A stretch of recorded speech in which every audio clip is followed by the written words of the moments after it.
ਵਾਹਿਗੁਰੂ ਸਾਹਿਬ JIO. ਇੱਕ ਓੰਕਾਰ ਸਤਨਾਮ ਕਰਤਾ ਪੁਰਖ ਨਿਰਭਉ ਨਿਰਵੈਰ ਅਕਾਲ ਮੂਰਤ ਅਜੂਨੀ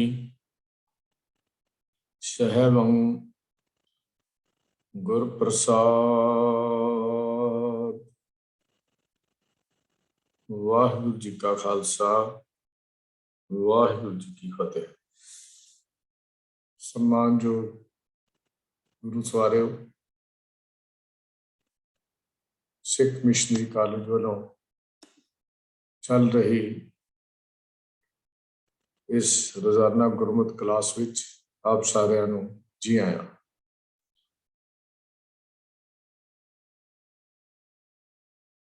ਪੰਥ ਪ੍ਰਵਾਨਿਤ ਸਿੱਖ ਰਹਿਤ ਮਰਿਆਦਾ ਦਾ ਇਤਿਹਾਸ, ਸਿੱਖ ਰਹਿਤ ਮਰਿਆਦਾ ਕਿਵੇਂ ਬਣੀ, ਕਿਹਨਾਂ ਹਾਲਾਤ ਵਿੱਚੋਂ ਸਿੱਖਾਂ ਨੂੰ ਲੰਘਣਾ ਪਿਆ ਔਰ ਇਹ ਰਹਿਤ ਮਰਿਆਦਾ ਕਦੋਂ ਲਾਗੂ ਹੋਈ,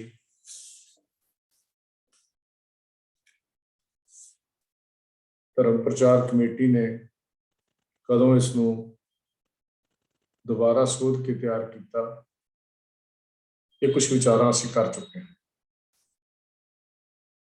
ਸਿੱਖ ਦੇ ਜੀਵਨ ਨੂੰ ਦੋ ਹਿੱਸਿਆਂ ਵਿੱਚ ਵੰਡਿਆ ਗਿਆ, ਸ਼ਖਸੀ ਜੀਵਨ ਤੇ ਪੰਥਕ ਜੀਵਨ। ਹਾਲਾਂਕਿ ਇੱਕ ਤੋਂ ਬਿਨਾਂ ਦੂਜੇ ਦਾ ਜੀਵਨ ਅਧੂਰਾ ਹੈ। ਇੱਕ ਦੀ ਪੂਰਤੀ ਤੋਂ ਬਿਨਾਂ ਦੂਜਾ, ਦੂਜੇ ਤੋਂ ਬਿਨਾਂ ਦੂਜਾ, ਦੋ ਪਹੀਏ ਹਨ ਸਿੱਖ ਦੀ ਜੀਵਨ ਦੀ ਇਸ ਗੱਡੀ ਦੇ ਮਰਿਆਦਾ ਦੇ, ਜਿਹਦੇ ਵਿੱਚ ਵੱਜ ਕੇ ਹੀ ਜੀਵਨ ਜੀਆ ਜਾ ਸਕਦਾ ਹੈ। ਸ਼ਖਸੀ ਰਹਿਣੀ ਤੇ ਪੰਥਕ ਰਹਿਣੀ ਕੋਈ ਵੱਖਰੀਆਂ ਚੀਜ਼ਾਂ ਨਹੀਂ ਹਨ, ਇੱਕ ਦੂਜੇ ਦੀਆਂ ਪੂਰਕ ਹਨ। ਤਾਂ ਸ਼ਖਸੀ ਰਹਿਣੀ ਦੇ ਵਿੱਚ ਤਿੰਨ ਹਿੱਸੇ ਸਨ: ਨਾਮ ਬਾਣੀ ਦਾ ਅਭਿਆਸ, ਗੁਰਮਤਿ ਦੀ ਰਹਿਣੀ ਅਤੇ ਸੇਵਾ। ਗੁਰਮਤਿ ਦੀ ਰਹਿਣੀ ਪਹਿਲਾਂ ਨਾਮ ਬਾਣੀ ਦਾ ਅਭਿਆਸ, ਜਿਹਦੇ ਵਿੱਚ ਅਸੀਂ ਸਵੇਰ ਦੇ ਨਿਤਨੇਮ ਤੋਂ ਲੈ ਕੇ ਸ਼ਾਮ ਦਾ ਨਿਤਨੇਮ, ਉਸ ਤੋਂ ਬਾਅਦ ਅਰਦਾਸ, ਅਰਦਾਸ ਦਾ ਨਮੂਨਾ ਕੀ ਹੈ, ਗੁਰਦੁਆਰਾ, ਸਤ ਸੰਗਤ, ਸਧਾਰਨ ਪਾਠ, ਅਖੰਡ ਪਾਠ, ਹੁਕਮ ਲੈਣਾ, ਕੜਾਹ ਪ੍ਰਸ਼ਾਦ, ਇਹ ਸਾਰੀਆਂ ਮਦਾਂ ਨੂੰ ਅਸੀਂ ਪਹਿਲਾਂ ਵਿਚਾਰ ਚੁੱਕੇ ਹਾਂ। ਗੁਰਮਤਿ ਦੀ ਰਹਿਣੀ ਸਰਲੇਖ ਹੇਠ ਤਿੰਨ ਭਾਗ ਮੇਨ ਸਾਡੇ ਸਾਹਮਣੇ ਸਨ। ਇੱਕ, ਅਕਾਲ ਮੁਖ ਤੋਂ ਛੁੱਟ ਕਿਸੇ ਹੋਰ ਦੇਵੀ ਦੀ ਉਪਾਸਨਾ ਨਹੀਂ ਕਰਨੀ, ਆਪਣੀ ਮੁਕਤੀ ਦਾ ਦਾਤਾ ਤੇ ਇਸ਼ਟ ਕੇਵਲ 10 ਗੁਰੂ ਸਾਹਿਬਾਨ ਤੇ ਉਹਨਾਂ ਦੀ ਬਾਣੀ ਨੂੰ ਮੰਨਣਾ। ਤੀਸਰਾ, 10 ਗੁਰੂ ਸਾਹਿਬਾਨ ਨੂੰ ਇੱਕ ਜੋਤ ਕਰਕੇ ਜਾਣਨਾ। ਚੌਥਾ, ਉਸ ਤੋਂ ਅੱਗੇ ਜੋ ਮੱਧਾਂ ਸਨ, ਉਹਦੇ ਵਿੱਚ ਅਸੀਂ ਜਿਹੜੀਆਂ ਵਿਚਾਰਾਂ ਪਿੱਛੇ ਕਰ ਚੁੱਕੇ ਹਾਂ, ਉਹ ਗੁਰਮਤਿ ਦੀ ਰੋਹ ਰੀਤੀ ਕੀ ਹੈ ਉਹ ਸੀ। ਸਿੱਖ ਰਹਿਤ ਮਰਿਆਦਾ ਵਿੱਚ ਸ਼ਖਸੀ ਰਹਿਣੀ ਦੇ ਵਿੱਚ ਤਿੰਨ ਸੰਸਕਾਰ ਦਰਜ ਕੀਤੇ ਹਨ। ਇੱਕ ਹੈ ਜਨਮ ਤੇ ਨਾਮ ਸੰਸਕਾਰ, ਦੂਸਰਾ ਹੈ ਆਨੰਦ ਸੰਸਕਾਰ ਤੇ ਤੀਜਾ ਹੈ ਮ੍ਰਿਤਕ ਸੰਸਕਾਰ। ਚੌਥਾ ਤੇ ਅੰਤਮ ਸੰਸਕਾਰ ਜੋ ਹੈ ਉਹ ਅੰਮ੍ਰਿਤ ਸੰਸਕਾਰ ਹੈ, ਜੋ ਕਿ ਨਿੱਜੀ ਜੀਵਨ ਦਾ ਨਹੀਂ ਬਲਕਿ ਪੰਥਕ ਜੀਵਨ ਦਾ ਇੱਕ ਮੱਧ ਹੈ, ਇੱਕ ਹਿੱਸਾ ਹੈ। ਇਹ ਚਾਰੇ ਸੰਸਕਾਰ ਸਿੱਖ ਜੀਵਨ ਜਾਤ ਨੂੰ ਬਹੁਤ ਹੀ ਸਖੈਨ, ਇੱਕ ਮਰਿਆਦਾ ਵਿੱਚ ਰੱਖਣ ਲਈ ਹੀ ਜ਼ਰੂਰੀ ਹਨ। ਸੋ ਸਿੱਖ ਸਖਾ ਬੰਧਪ ਹੈ ਭਾਈ, ਕਿ ਗੁਰ ਕੇ ਭਾਣੇ ਵਿੱਚ ਆਵੇ, ਆਪਣੇ ਭਾਣੇ ਜੋ ਚੱਲੇ ਭਾਈ ਵਿਛੜ ਝੋਟਾ ਖਾਵੇ। ਇਹ ਗੁਰੂ ਪਾਤਸ਼ਾਹ ਦਾ ਹੁਕਮ ਹੈ। ਜਿਹੜਾ ਗੁਰੂ ਦੇ ਹੁਕਮ ਵਿੱਚ ਚੱਲਦਾ ਹੈ ਉਹ ਸਿੱਖ ਹੈ, ਸਖਾ ਹੈ, ਬੰਧਪ ਹੈ। ਪਰ ਜੋ ਆਪਣੀ ਮਰਜ਼ੀ ਚੱਲਦਾ ਉਹ ਵਿਛੜ ਕੇ ਵਿਛੋੜੇ ਦੀਆਂ ਚੋਟਾਂ ਖਾਂਦਾ ਹੈ। ਇਹ ਚਾਰੇ ਸੰਸਕਾਰ ਗੁਰੂ ਦੇ ਭਾਣੇ, ਗੁਰੂ ਦੇ ਹੁਕਮ ਵਿੱਚ ਰਹਿਣ ਦੀ ਮਰਿਆਦਾ ਹੈ। ਕਿਉਂਕਿ ਕਲਗੀਧਰ ਪਾਤਸ਼ਾਹ ਜੀ ਨੇ ਜੋਤੀ ਜੋਤ ਸਮਾਉਣ ਲੱਗਿਆਂ ਗੁਰੂ ਗ੍ਰੰਥ ਤੇ ਗੁਰੂ ਪੰਥ ਦੀ ਗੁਰਤਾ ਗੱਦੀ ਨੂੰ ਪ੍ਰਵਾਨ ਕੀਤਾ, ਬਖਸ਼ਿਸ਼ ਕੀਤੀ ਹੈ। ਜੋਤ ਸ੍ਰੀ ਗੁਰੂ ਗ੍ਰੰਥ ਸਾਹਿਬ ਜੀ ਅੰਦਰ, ਜੋਤੀ ਗੁਰੂ ਪੰਥ ਅੰਦਰ। ਗੁਰੂ ਪੰਥ ਨੂੰ ਹੱਕ ਦਿੱਤਾ ਸੀ ਕਿ ਗੁਰੂ ਗ੍ਰੰਥ ਤੋਂ ਸੇਧ ਲੈ ਕੇ ਗੁਰੂ ਪੰਥ ਦੀ ਅਗਵਾਈ ਲਈ ਕੋਈ ਨਿਯਮ ਬਣਾਉਣ ਦਾ, ਤੇ ਜੋ ਨਿਯਮ ਬਣਾਏ ਉਹਦਾ ਨਾਮ ਸਿੱਖ ਰਹਿਤ ਮਰਿਆਦਾ। ਉਹ ਸਿੱਖ ਰਹਿਤ ਮਰਿਆਦਾ ਦੇ ਵਿੱਚ ਹੀ ਇਹ ਚੌਥਾ ਸੰਸਕਾਰ ਸਾਡਾ ਅੰਮ੍ਰਿਤ ਸੰਸਕਾਰ ਹੈ। ਤਾਂ ਗੁਰਮਤ ਜਾਂ ਗੁਰਮੁਖੀ ਜੀਵਨ ਜਿਉਣ ਦੇ ਲਈ ਗੁਰਸਿੱਖ ਨੂੰ ਇਹ ਚਾਰੇ ਸੰਸਕਾਰਾਂ ਨੂੰ ਬਿਨਾਂ ਕਿਸੇ ਹੀਲ ਹੁਜਤ ਤੇ, ਬਿਨਾਂ ਕਿਸੇ ਕਰਮ ਕਾਂਡ ਦੇ, ਬਿਨਾਂ ਕਿਸੇ ਦੇਰੀ ਦੇ ਕਿ ਆਪਣੇ ਜੀਵਨ ਦੇ ਵਿੱਚ ਅਪਣਾਉਣਾ ਚਾਹੀਦਾ ਹੈ। ਇਸ ਤੋਂ ਸਭ ਤੋਂ ਪਹਿਲਾ ਸੰਸਕਾਰ ਹੈ ਜਨਮ ਅਤੇ ਨਾਮ ਸੰਸਕਾਰ।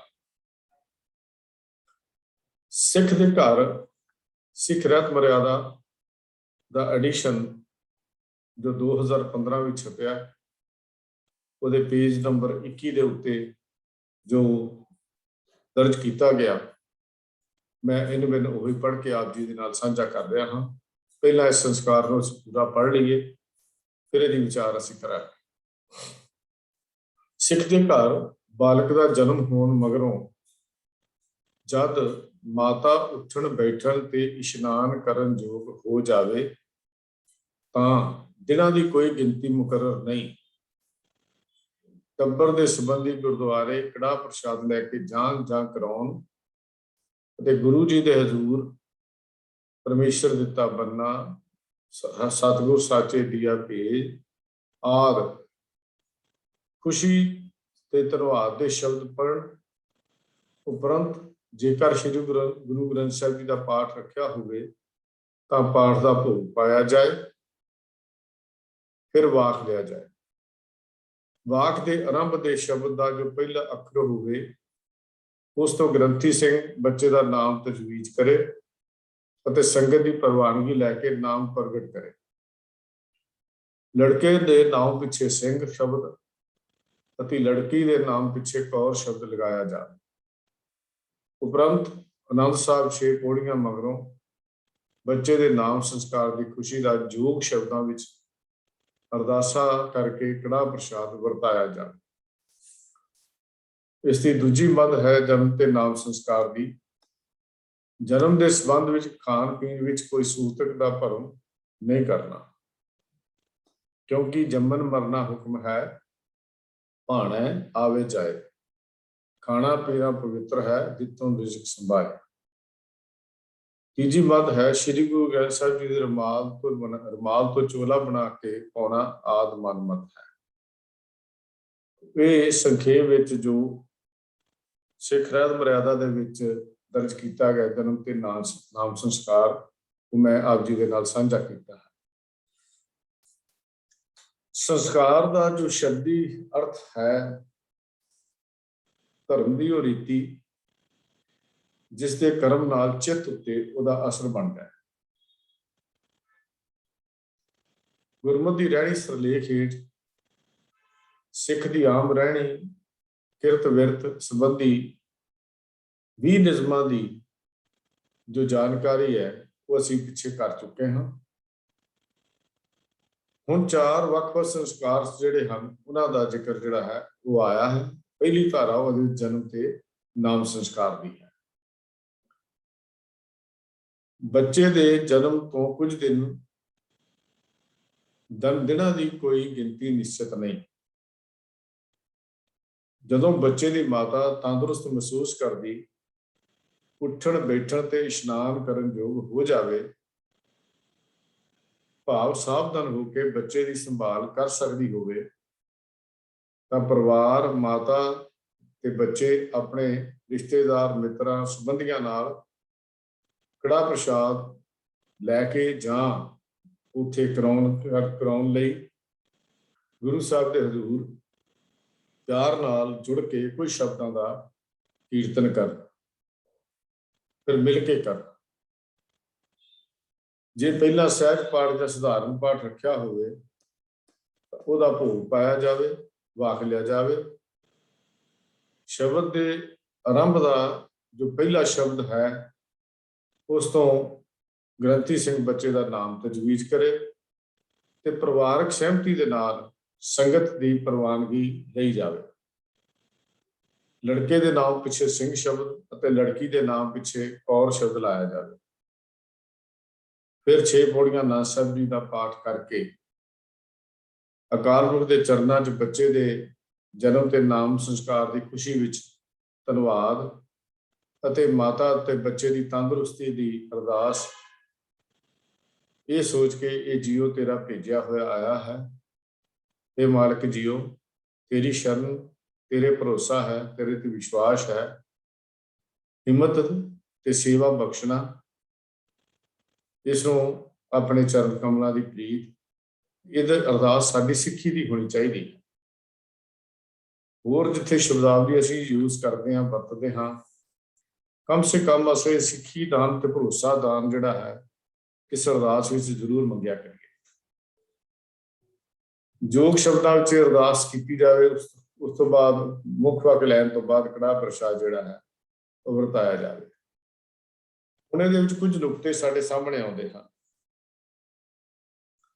जेकर विप्रन की रीत जब ब्राह्मणी ग्रंथ वाचे जान इन अनुसार ऋषि व्यास ने 16 संस्कार, ऋषि मनु ने 12 संस्कार दिते हैं।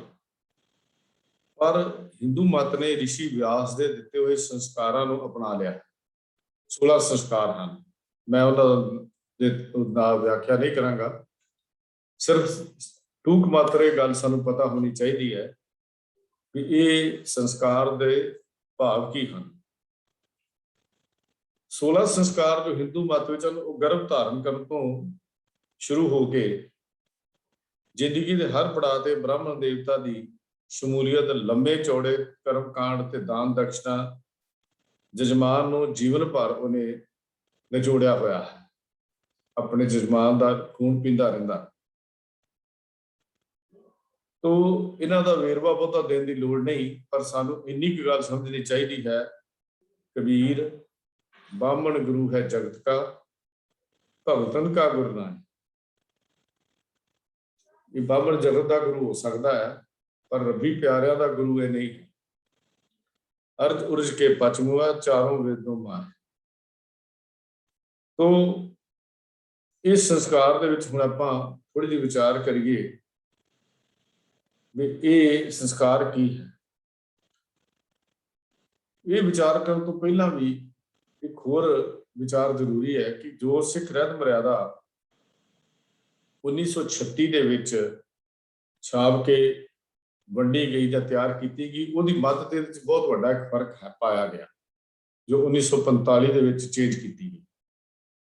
उहदे जो शब्दावली है जो 1936 की रहत मर्यादा है, उहदे दी शब्दावली है जब वाहिगुरू की कृपा नाल उत्थे जो शब्द लिखे हुए हैं, इत्थे जो अज लिखा है सिख के घर बालक का जन्म होने मगरों, पर उत्थे जो शब्दावली सी वो सी जद वाहिगुरू की कृपा नाल सिख के घर बालक का जन्म हो गया।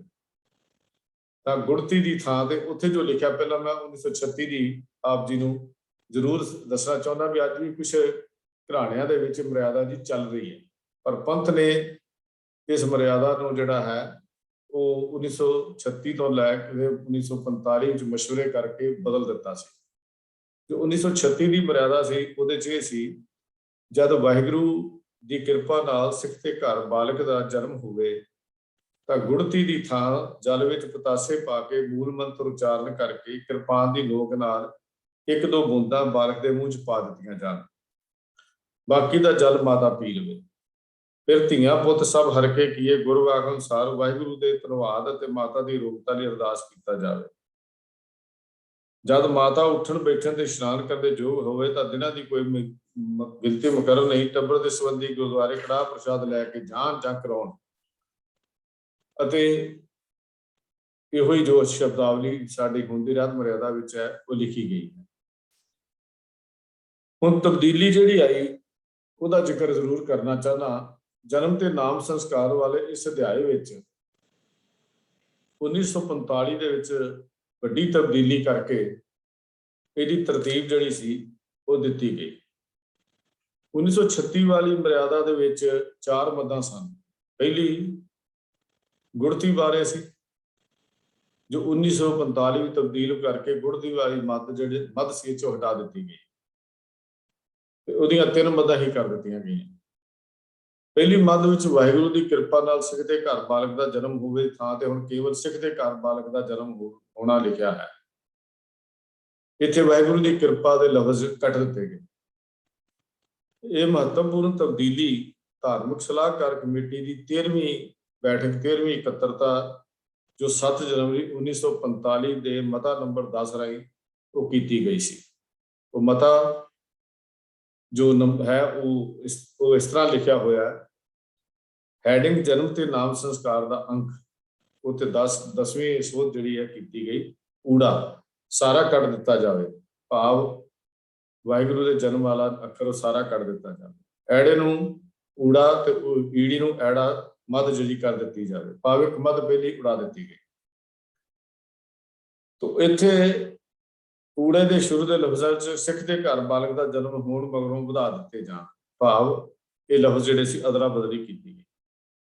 ਕਿਉਂ ਹੋਈ, ਕਿਵੇਂ ਹੋਈ, ਇਹ ਨੁਕਤਾ ਕਿਉਂ ਕੱਟਿਆ ਗਿਆ, ਇਹਦੇ 'ਚ ਕੀ ਕਾਰਨ ਸਨ, ਇਸ ਵੱਲ ਦੀ ਕੋਈ ਡਿਟੇਲ ਨਹੀਂ ਮਿਲਦੀ, ਲੇਕਿਨ ਜੋ ਤਬਦੀਲੀ ਹੋਈ ਮੈਂ ਸਿਰਫ ਆਪ ਦੇ ਨਾਲ ਇਹ ਜ਼ਿਕਰ ਹੀ ਕਰਨਾ ਚਾਹੁੰਦਾ। ਦੂਜੀ ਤਬਦੀਲੀ ਸੀ ਗੁੜਤੀ ਦੀ। ਜੋ ਗੁੜਤੀ ਦੀ ਥਾਵੇਂ ਰਸਮ ਨੀਅਤ ਸੀ ਉਹ ਹਟਾ ਦਿੱਤੀ ਗਈ। ਤਬਦੀਲੀ ਤੋਂ ਪਹਿਲਾਂ ਇਸ ਵਿੱਚ ਦੱਸਿਆ ਗਿਆ ਕਿ ਨਵਜੰਮੇ ਬੱਚੇ ਨੂੰ ਜਲ ਵਿੱਚ ਪਤਾਸੇ ਪਾ ਕੇ ਮੂਲ ਮੰਤਰ ਦਾ ਪਾਠ ਕਰਦਿਆਂ ਧੀਆਂ ਬੁੱਧ ਸਭ ਖਰਕੇ ਕੀ ਅਨੁਸਾਰ ਕਿਰਪਾਨ ਦੀ ਨੋਕ ਨਾਲ 1-2 ਬੂੰਦਾਂ ਪਿਲਾ ਦਿਆਂ ਤੇ ਬਾਕੀ ਦਾ ਜਲ ਮਾਤਾ ਪੀ ਲਵੇ। ਨਵਜੰਮੇ ਬੱਚੇ ਨੂੰ ਸੰਗਤ ਵਿੱਚ ਜੀਆਂ ਕਹਿਣ ਲਈ ਗੁੜਤੀ ਰਸਮ ਤਕਰੀਬਨ ਹਰ ਸਮਾਜ ਤੱਕ ਕੀਤੀ ਜਾਂਦੀ ਹੈ। ਇਹਦੇ ਬਾਰੇ ਅਸੀਂ ਵਿਚਾਰ ਹੁਣ ਹੋਰ ਅੱਗੇ ਕਰਾਂਗੇ। ਭਾਵੇਂ ਕੁਝ ਪੁਰਾਤਨ ਗ੍ਰੰਥਾਂ ਵਿੱਚ 5 ਪੌੜੀਆਂ ਜਪਜੀ ਦੀਆਂ ਪੜ੍ਹ ਕੇ ਕਿਰਪਾਨ ਨਾਲ ਅੰਮ੍ਰਿਤ ਤਿਆਰ ਕਰਕੇ 2 ਜਾਂ 4 ਜਾਂ 5 ਬੂੰਦਾਂ ਬੱਚੇ ਨੂੰ ਪਿਲਾ ਕੇ ਬਾਕੀ ਮਾਤਾ ਨੂੰ ਪਿਲਾਉਣ ਦਾ ਜ਼ਿਕਰ ਆਇਆ ਹੈ। ਪ੍ਰਿੰਸੀਪਲ ਸਤਵੀਰ ਸਿੰਘ ਜੀ, ਭਾਈ ਕਾਹਨ ਸਿੰਘ ਜੀ ਨਾਭਾ ਤੇ ਕੁਝ ਸੰਪਰਦਾਈ ਗਿਆਨੀ ਜਿਹੜੇ ਹਨ ਉਹ ਵੀ ਉਹਨਾਂ ਦੇ ਵੀ ਇਹੋ ਹੀ ਵਿਚਾਰ ਹਨ। 1936 ਅਕਤੂਬਰ ਵਿੱਚ ਪ੍ਰਵਾਨ ਹੋਈ ਸਿੱਖ ਰਹਿਤ ਮਰਿਆਦਾ ਦੀ ਪਹਿਲੀ ਛਾਪ ਦੇ ਪੰਨਾ ਨੰਬਰ 10 ਦੇ ਉੱਤੇ ਵੀ ਇਹ ਵਾਕ ਦਰਜ ਕੀਤੇ ਗਏ ਸਨ। ਪਰ ਧਾਰਮਿਕ ਸਲਾਹਕਾਰ ਕਮੇਟੀ ਦੀ ਇਕੱਤਰਤਾ ਜੋ ਜਨਰਲ ਇਜਲਾਸ ਸੀ ਉਹਦੇ ਵਿੱਚ ਸ਼੍ਰੋਮਣੀ ਗੁਰਦੁਆਰਾ ਪ੍ਰਬੰਧਕ ਕਮੇਟੀ ਨੇ ਇਸ ਵਿੱਚ ਲੋੜੀਂਦੀ ਸੋਧ ਕਰਕੇ ਪੈਦਾ ਹੋਣ ਵਾਲੇ ਕਿਸੇ ਭੁਲੇਖੇ ਨੂੰ ਮੂਲੋਂ ਹੀ ਹਟਾ ਦਿੱਤਾ। ਜੋ ਹਿੰਦੂ ਮਤ ਵਿੱਚ ਬ੍ਰਾਹਮਣ ਰਾਹੀਂ ਗਊ ਦਾ ਗੋਹਾ ਜਾਂ ਗਊ ਮੂਤਰ ਜਾਂ ਗੰਗਾ ਜਲ ਮੰਤਰ ਪੜ੍ਹ ਕੇ ਪਿਲਾਉਣ ਨਾਲ ਮਾਤਾ ਦੀ ਸ਼ੁੱਧੀ ਕੀਤੀ ਜਾਂਦੀ ਸੀ, ਚੌਂਕੇ ਚਾੜਨ ਵਾਲੀ ਜੋ ਰਸਮ ਸੀ ਉਹ ਬੜਾ ਵੱਡਾ ਭੁਲੇਖਾ ਸਿੱਖਾਂ ਵਿੱਚ ਵੀ ਪਾਇਆ ਜਾਂਦਾ ਸੀ। ਗੁੜਤੀ ਦਾ ਵੀ ਫਿਰ ਮਾਤਾ ਨੂੰ ਚੌਂਕੇ ਚਾੜਨ ਤੋਂ ਪਹਿਲਾਂ ਪਵਿੱਤਰ ਕੀਤਾ ਜਾਂਦਾ ਸੀ, ਉਹ ਜਲ ਦੀਆਂ ਬੂੰਦਾਂ ਦੇ ਕੇ ਕਿਰਪਾਨ ਫੇਰ ਕੇ। ਤੋ ਇੱਥੇ ਬੜੀ ਸਪਸ਼ਟ ਬਾਤ ਹੈ ਕਿ ਅੰਮ੍ਰਿਤ ਸਿੱਖੀ ਦੇ ਵਿੱਚ ਅੰਮ੍ਰਿਤ ਜਾਂ ਖੰਡੇ ਬਾਟੇ ਦੀ ਪੌਲ ਕੇਵਲ 5 ਪਿਆਰੇ ਹੀ ਤਿਆਰ ਕਰ ਸਕਦੇ ਹਨ। ਪਹਿਲੀ ਗੱਲ, ਉਹਨਾਂ ਦੀ ਇੱਕ ਆਪਣੀ ਪਰੰਪਰਾ ਵੱਖਰੀ ਮਰਿਆਦਾ ਹੈ, ਉਹ ਵੱਖਰਾ ਨਿਵਾਸ ਜਦੋਂ ਅੰਮ੍ਰਿਤ ਸੰਸਕਾਰ ਆਏਗਾ ਸਾਰਾ ਜ਼ਿਕਰ ਆਪਾਂ ਕਰਾਂਗੇ। ਵੱਖਰਾ ਸਥਾਨ ਚਾਹੀਦਾ ਹੈ, ਛਕਣ ਵਾਲੇ 5 ਪਿਆਰੇ ਵੱਖਰੇ ਚਾਹੀਦੇ ਹਨ, ਜਿਹੜੇ ਛਕਾਉਣ ਵਾਲੇ ਜਿਹੜੇ ਛਕਣ ਵਾਲੇ ਹਨ ਉਹ ਸੰਗਤ ਹੋਰ ਹੈ। ਇਕੱਲੇ ਇੱਕ ਨੂੰ ਵੀ ਛਕਾਇਆ ਜਾ ਸਕਦਾ ਹੈ, ਪਰ ਜੇ 5 ਪਿਆਰੇ ਇਜਾਜ਼ਤ ਦਿੰਦੇ ਹੋਣ। ਪਰ ਹਿੰਦੂ ਮਤ ਵਿੱਚ ਇਹ ਗੱਲ ਮੰਨਿਆ ਜਾਂਦਾ ਹੈ ਕਿ ਜਦੋਂ ਬੱਚੇ ਦਾ ਜਨਮ ਹੁੰਦਾ ਤਾਂ ਮਾਤਾ ਪਵਿੱਤਰ ਹੋ ਜਾਂਦੀ ਹੈ। ਉਹਨੂੰ ਪਵਿੱਤਰ ਕਰਨ ਦੇ ਲਈ ਗਊਮੂਤਰ ਜਾਂ ਗੰਗਾ ਜਲ ਜਾਂ ਹੋਰ ਅਨੇਕਾਂ ਕਰਮ ਹਨ ਜਿਹੜੇ ਕਰਕੇ ਉਹਨਾਂ ਨੂੰ ਪਵਿੱਤਰ ਕੀਤਾ ਜਾਂਦਾ। ਪਰ ਗੁਰੂ ਸਾਹਿਬ ਜੀ ਨੇ ਜਿਹੜੀ ਗੱਲ ਸਾਨੂੰ ਸਮਝਾਈ ਵੀ ਜਨਮ ਨਾਲ ਸੰਸਾਰ ਦੀ ਰੀਤ ਚੱਲਦੀ ਹੈ, ਜਨਮ ਨਾਲ ਬੱਚਾ ਮਾਂ ਪਵਿੱਤਰ ਨਹੀਂ ਹੁੰਦੀ, ਇਹ ਮਾਂ ਦਾ ਨਾ ਹੀ ਬੱਚੇ ਨੂੰ ਗਰਭ ਵਿੱਚ ਪਾਲਣ ਨਾਲ ਮਾਂ ਅਪਵਿੱਤਰ ਹੁੰਦੀ ਹੈ, ਨਾ ਹੀ ਉਹਦੇ ਵਿੱਚ ਕੋਈ ਹੋਰ ਕਮੀ ਆਉਂਦੀ ਹੈ।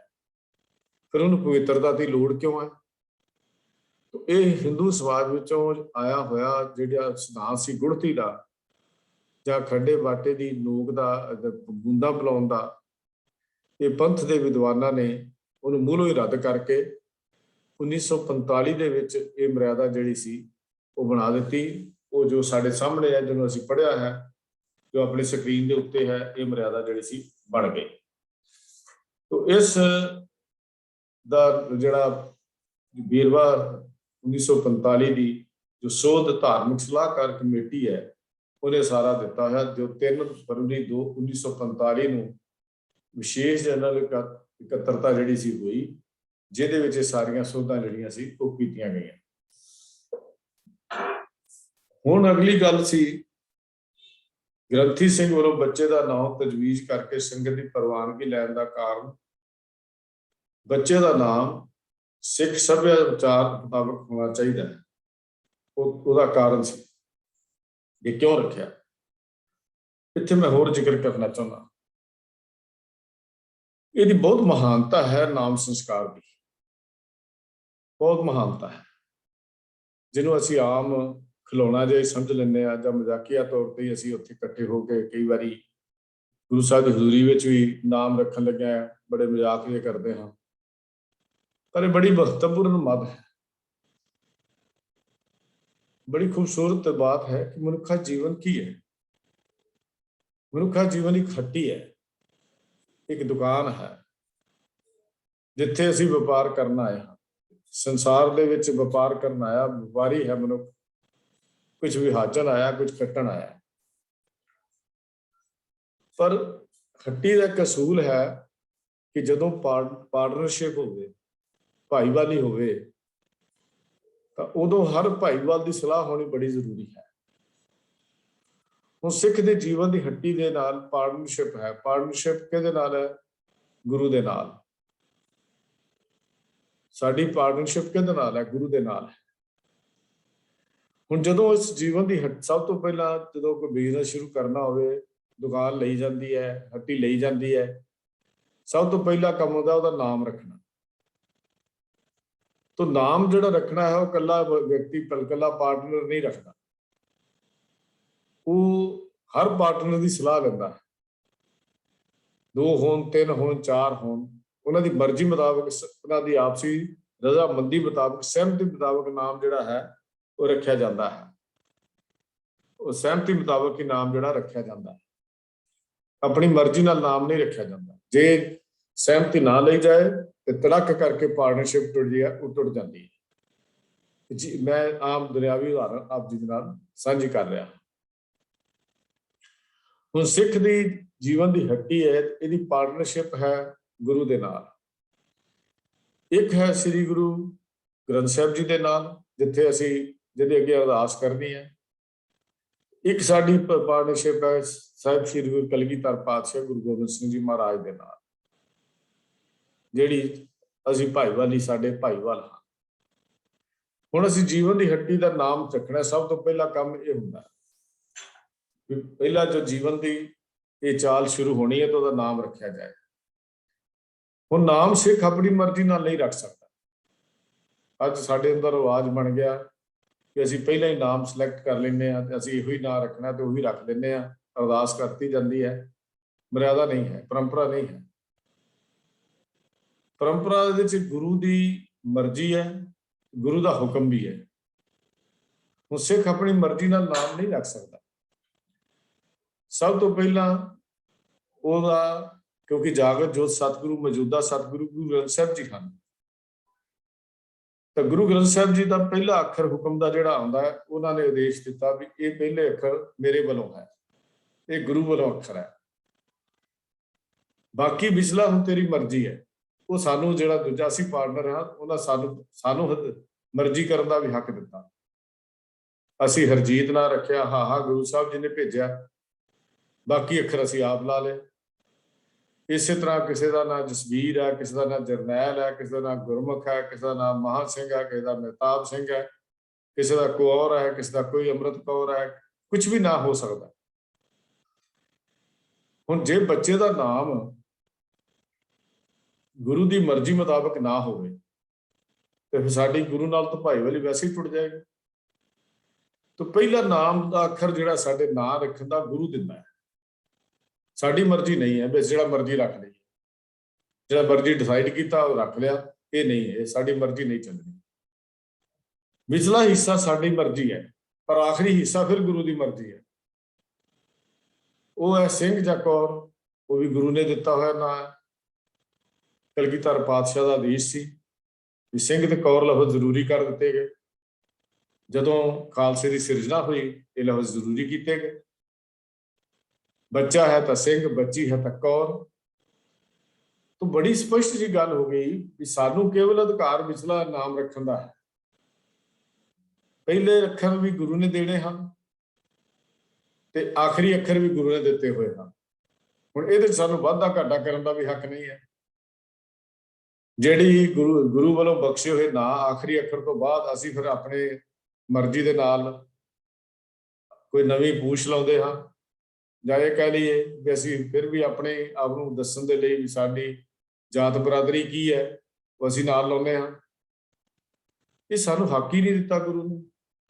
गुरु ने साडे सिंह जां कौर लफज दिते ने। ये असल च साडी अपनी मर्जी है। ਅਸੀਂ ਆਪਣੀ ਮਰਜ਼ੀ ਕਰ ਰਹੇ ਹਾਂ, ਅਸੀਂ ਆਪਣੀ ਮਰਜ਼ੀ ਚਲਾ ਰਹੇ ਹਾਂ। ਜਦ ਕਿ ਅਸੀਂ ਨਾ ਪਹਿਲੇ ਅੱਖਰ ਆਪਣੀ ਮਰਜ਼ੀ ਤੋਂ ਰੱਖ ਸਕਦੇ ਹਾਂ, ਨਾ ਹੀ ਆਖਰੀ ਸ਼ਬਦ ਨੂੰ ਅਸੀਂ ਛੱਡ ਸਕਦੇ ਹਾਂ। ਜਿਹੜਾ ਹੁਕਮ ਆਉਂਦਾ ਗੁਰੂ ਗ੍ਰੰਥ ਸਾਹਿਬ ਦੇ ਵਿੱਚ ਆ ਕੇ, ਤੇ ਹੈਰਾਨੀ ਦੀ ਗੱਲ ਇਹ ਹੈ ਵੀ ਗੁਰੂ ਗ੍ਰੰਥ ਸਾਹਿਬ ਤੋਂ ਨਾਮ ਰੱਖਣ ਤੋਂ ਬਾਅਦ ਵੀ ਅਸੀਂ ਫਿਰ ਘਰ ਚ ਆ ਕੇ ਕੀ ਇਹ ਨਿਕਨੇਮ ਹੈ ਜੀ, ਗੈਰੀ, ਜੋਨੀ, कोई वो ਜਿਹੜੇ नाम ਅਸੀਂ घर च ਪੈਟਸ ਤੇ ਰੱਖੇ ਹੋਏ ਉਹ ਅਸੀਂ ਬੱਚਿਆਂ ਦੇ ਨਾਂ ਰੱਖ ਲੈਂਦੇ ਹਾਂ। ਕਿੰਨੀ ਹੈਰਾਨੀ ਦੀ ਗੱਲ ਹੈ ਵੀ ਕਦੀ ਨਾਮ ਰੱਖਣ ਤੋਂ ਬਾਅਦ, ਹੱਟੀ ਦਾ ਨਾਮ ਰੱਖਣ ਤੋਂ ਬਾਅਦ ਅਸੀਂ ਉਹਨੂੰ ਹੋਰ ਨਾਂ ਨਾਲ ਕਦੀ ਬੁਲਾਉਂਦੇ ਹਾਂ। ਅਸੀਂ ਫਲਾਣੇ ਕਹਿੰਦਾ ਜੀ ਬਾਬੇ ਦੀ ਹੱਟੀ ਤੇ, ਬਾਬੇ ਦੀ ਹੱਟੀ ਤੇ ਹੀ ਜਾਣਾ, ਉੱਥੇ ਕਦੀ ਕਿਹਾ ਵੀ ਉਹਦੇ ਨਾਮ ਬਦਲ ਜਾਵੇ। ਪਰ ਅਸੀਂ ਆਪਣੀ ਮਰਜ਼ੀ ਦੇ ਨਾਲ ਉਹਦਾ ਨਾਮ ਗੁਰੂ ਦੇ ਹਜ਼ੂਰ ਬਚਨ ਕਰਕੇ ਤੇ ਫਿਰ ਘਰ ਆ ਕੇ ਨਾਮ ਬਦਲ ਦਿੰਦੇ ਹਾਂ, ਛੋਟੇ ਛੋਟੇ ਨਾਂ। जबकि पूरा सिंह का कौर लफ्ज ला के ना बुलाने की हिदायत है सानू, फिर असीं सिंह कौर भी छड़ दिंदे आ। जे चलो बाकी छड़ता इसदा मतलब असीं गुरु का दिता हुआ नाम भी छड़ दिता। गुरु की दसी मर्जी मुताबिक असीं नहीं चल सके। जे कौर लफ्ज है जां सिंह लफ्ज है वो असीं छड्डिया तो इसदा मतलब गुरु की मर्जी मुताबिक असीं नहीं चलते। तो ये जिहड़ी गल साडे कोल है बाहरी प्रभाव के कारण ਅਸੀਂ ਨਾਂ ਜਿਹੜਾ ਹੈ ਉਹਨੂੰ ਇਸ ਤਰ੍ਹਾਂ ਵਰਤ ਲੈਂਦੇ ਹਾਂ। ਮੈਨੂੰ ਯਾਦ ਹੈ ਸਿੱਖ ਫੁਲਵਾੜੀ ਮੈਗਜ਼ੀਨ ਵਿੱਚ ਇੱਕ ਬੜੀ ਹੀ ਸੁੰਦਰ ਕਹਾਣੀ ਛਪੀ ਸੀ, ਨਾਮ ਵਿੱਚ ਕੀ ਰੱਖਿਆ ਹੈ। ਨਾਮ ਵਿੱਚ ਕੀ ਰੱਖਿਆ ਹੈ, ਬੜੀ ਪਿਆਰੀ ਕਹਾਣੀ ਸੀ। ਉਹਨੇ ਲਿਖਿਆ ਵੀ ਇੱਕ ਸਿੱਖ ਜੋੜਾ ਇੰਗਲੈਂਡ ਚਲਾ ਗਿਆ। ਇੰਗਲੈਂਡ ਜਾ ਕੇ ਉਹਨਾਂ ਦੇ ਗੋਰੇ ਸੱਜਣ ਮਿੱਤਰ ਬਣ ਗਏ, ਦੋਸਤ ਬਣ ਗਏ। ਜਦੋਂ ਬੱਚਾ ਉਹਨਾਂ ਦੇ ਘਰ ਪੈਦਾ ਹੋਇਆ, ਮੈਂ ਸ਼ਾਰਟ ਸੰਖੇਪ ਚ ਸਿਰਫ ਸੁਣਾ ਰਿਹਾ, ਕਹਾਣੀ ਤਾਂ ਬੜੀ ਲੰਬੀ ਲਿਖੀ ਹੋਈ ਹੈ। ਜਦੋਂ ਉਹਦੇ ਘਰ ਬੱਚੇ ਦਾ ਜਨਮ ਹੋਇਆ ਤੇ ਉਹ ਸੱਜਣ ਮਿੱਤਰ ਜਿਹੜੇ ਸੀ ਉਹ ਗੋਰੇ ਦੋਸਤ, ਉਹ ਕਹਿੰਦੇ ਨਾਂ ਅਸੀਂ ਰੱਖਾਂਗੇ। ਮਾਤਾ ਪਿਤਾ ਕਿਉਂਕਿ ਉਹਨਾਂ ਦੇ ਪ੍ਰਭਾਵ ਥੱਲੇ ਸੀ, ਦਾਦੇ ਦਾਦੀ ਨੇ ਬੜਾ ਜ਼ੋਰ ਲਾਇਆ ਵੀ ਨਹੀਂ ਸਾਡੀ ਮਰਿਆਦਾ ਨਹੀਂ, ਸਾਡੀ ਪਰੰਪਰਾ ਨਹੀਂ ਹੈ, ਪਰ ਉਹਨਾਂ ਦੀ ਇੱਕ ਵੀ ਨਹੀਂ ਚੱਲੀ। ਜਿਹੜੇ ਨਵੇਂ ਮੁਸਲਮਾਨੀ ਅੱਲਾ ਅੱਲਾ ਪੁਕਾਰੇ ਦੇ ਕਹਿਣ ਮੁਤਾਬਕ ਜੋ ਉਹਨਾਂ ਦੇ ਅੰਗਰੇਜ਼ ਦੋਸਤਾਂ ਨੇ ਨਾਮ ਦਿੱਤਾ ਉਹ ਰੱਖ ਲਿਆ। ਥੋੜੇ 2-3 ਸਾਲ ਹੀ ਅਜੇ ਕਹਿੰਦੇ ਬੀਤੇ ਤਾਂ ਉਹ ਜੋੜਾ ਜਿਹੜਾ ਸੀ, ਅੰਗਰੇਜ਼ ਜੋੜਾ ਸੀ, ਉਹਨਾਂ ਦੇ ਘਰ ਵੀ ਬੱਚੇ ਦਾ ਜਨਮ ਹੋ ਗਿਆ। ਉਹਨੇ ਵੀ ਨਾਮ ਜਿਹੜਾ ਰੱਖਣ ਦੀ ਗੱਲ ਕੀਤੀ ਤੇ ਜਿਹੜੇ ਦਾਦਾ ਦਾਦੀ ਸੀ ਉਹਦੇ ਘਰ ਚਲੇ ਗਏ। ਜਾ ਕੇ ਕਹਿਣ ਲੱਗੇ ਵੀ ਤੁਸੀਂ ਦੋਸਤ ਹੋ, ਸੱਜਣ ਮਿੱਤਰ ਹੋ, ਤੁਹਾਡੀ ਸੰਬੰਧੀ ਹੈ, ਸਾਡੇ ਬੱਚੇ ਦਾ ਨਾਮ ਤੁਸੀਂ ਰੱਖਿਆ ਹੈ ਤੇ ਹੁਣ ਤੇਰੇ ਬੱਚੇ ਦਾ ਨਾਮ ਅਸੀਂ ਆਪਣੀ ਮਰਜ਼ੀ ਮੁਤਾਬਕ ਰੱਖਣਾ। ਉਹ ਅਸੀਂ ਸਾਡੀ ਮਰਜ਼ੀ ਹੋਏਗੀ। ਪਰ ਉਹਨੇ ਇੱਕ ਨਹੀਂ ਮੰਨੀ, ਉਸਨੇ ਇੱਕ ਨਹੀਂ ਮੰਨੀ। ਉਹਨੇ ਉਹੀ ਜੋ ਨਾਮ ਇੰਗਲਿਸ਼ ਨਾਮ ਸੀ, ਗੋਰਿਆਂ ਵਾਲੇ ਨਾਮ ਸੀ, ਉਹ ਨਾਮ ਜਿਹੜਾ ਸੀ ਰੱਖ ਲਿਆ। ਇਹ ਹੁਣ ਜਿਹੜਾ ਬੱਚੇ ਜੇ ਮਾਤਾ ਪਿਤਾ ਸਨ ਉਹਨਾਂ ਨੂੰ ਗੱਲ ਸਮਝ ਆ ਗਈ, ਉਹਨਾਂ ਨੇ ਫਿਰ ਗੁਰੂ ਗ੍ਰੰਥ ਸਾਹਿਬ ਦੇ ਹਜ਼ੂਰੀ ਜਾ ਕੇ ਬੱਚੇ ਦਾ ਨਾਮ ਜਿਹੜਾ ਸੀ ਸਿੱਖ ਮਰਿਆਦਾ ਅਨੁਸਾਰ ਰੱਖਿਆ। तो नाम विच की रखिया दी जिहड़ी कहानी है असी आम सुनिया गल्लां सुनते रहंदे हैं जी नाम विच की रखिया है। नाम पहचान है, नाम साडी गुरु नाल भाईवाली है, नाम साडी गुरु नाल पार्टनरशिप है, नाम साडी गुरु नाल दोस्ती है, नाम साडी गुरु दी निशानी है। इस चीज़ां नूं छड्डना, अद्धे नाम लैणे, अपने घर दे नाम रख लैणे, ये असी गुरु नाल असल विच दूजे लफ्ज़ां च कह लईए भी साडी अपनी चलाकी है या गुरु नूं असी समझदे आ भी शायद गुरु नूं पता नहीं, गुरु सारी गल जानदा है। तो ये जरूरी चीज़ है कि बच्चे का नाम जिहड़ा है उस गुरु ग्रंथ साहब जी तो हुक्म लैके ही रखा जाए और पहला अखर जिहड़ा है वो ग्रंथी सिंह तजवीज करने का मतलब ही ऐसी भी दस दे भी अजे गुरपूरे कृपा धारी दे गग्गा अखर तो नाम रखना है। परिवार की सहमति नाल फिर नाम जिहड़ा है वो रखा जाता है, तो जकारा भी लाया जाता है, धन्नवाद दा अरदास भी की जाती है। ਇਹ ਮਰਿਆਦਾ ਸਿੱਖੀ ਦੀ ਤਾਂ ਇਹ ਮਰਿਆਦਾ ਹੈ, ਪਰ ਨਾਲ ਸਿੰਘ ਜਾਂ ਕੌਰ ਲਫ਼ਜ਼ ਨੂੰ ਛੱਡਿਆ ਨਹੀਂ ਜਾ ਸਕਦਾ। ਇੱਥੇ ਫਿਰ ਪੜ੍ਹ ਲਈਏ, ਵਾਗ ਦੇ ਆਰੰਭ ਦਾ ਜੋ ਪਹਿਲਾ ਸ਼ਬਦ ਅੱਖਰ ਹੋਵੇ ਉਸ ਤੋਂ ਗ੍ਰੰਥੀ ਸਿੰਘ ਬੱਚੇ ਦਾ ਨਾਮ ਤਜਵੀਜ਼ ਕਰੇ ਅਤੇ ਸੰਗਤ ਦੀ ਪ੍ਰਵਾਨਗੀ ਲੈ ਕੇ ਨਾਮ ਪ੍ਰਗਟ ਕਰੇ। ਲੜਕੇ ਦੇ ਨਾਮ ਪਿੱਛੇ ਸਿੰਘ ਸ਼ਬਦ ਅਤੇ ਲੜਕੀ ਦੇ ਨਾਮ ਪਿੱਛੇ ਕੌਰ ਸ਼ਬਦ ਲਗਾਇਆ ਜਾਵੇ। तो ਇਹਦੇ 'ਚ ਹੁਣ ਕੋਈ ਢਿੱਲ ਮੱਠ ਨਹੀਂ ਦਿੱਤੀ ਜਾ ਸਕਦੀ। ਅਸੀਂ ਜੋ ਮਰਜ਼ੀ ਆਪਣੀਆਂ ਦਲੀਲਾਂ ਦਈਏ ਜਾਂ ਦਲੀਲਾਂ ਪੇਸ਼ ਕਰੀਏ ਜਾਂ ਦਲੀਲਾਂ ਦੇ ਦਈਏ, ਤਾਂ ਮੇਰੀ ਆਪਣੇ ਸੋਚ ਮੁਤਾਬਕ ਇਹਦੇ ਵਿੱਚ ਕੋਈ ਵੀ ਢਿੱਲ ਮੱਠ ਜਿਹੜੀ ਹੈ ਉਹ ਨਹੀਂ ਦਿੱਤੀ ਜਾ ਸਕਦੀ ਤੇ ਨਾ ਹੀ ਢਿੱਲ ਮੱਠ ਇਹਦੇ ਵਿੱਚ ਹੋਣੀ ਚਾਹੀਦੀ ਹੈ। ਕਿਸੇ ਤਰ੍ਹਾਂ ਦੀ ਕੋਈ ਢਿੱਲ ਮੱਠ ਆਣੀ ਵੀ ਚਾਹੀਦੀ ਹੈ।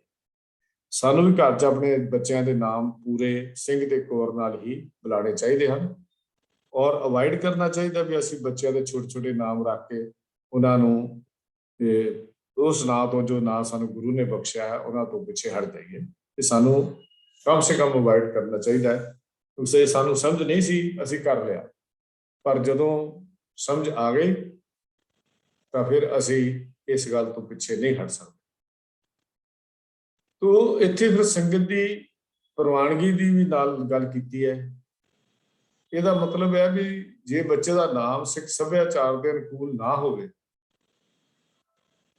ਤਾਂ ਫਿਰ ਲੋੜੀਂਦੀ ਸੋਧ ਕਰਕੇ ਪ੍ਰਵਾਨਗੀ ਦੇਣ ਦਾ ਅਧਿਕਾਰੀ ਵੀ ਹੈ ਸਿੱਖ ਸੰਗਤ ਜਿਹੜੀ ਹੈ। ਇਹ ਨਹੀਂ ਹੈ ਵੀ ਇਕੱਲਾ ਘਰਦਿਆਂ ਦੀ ਮਰਜ਼ੀ ਚੱਲਦੀ ਹੈ।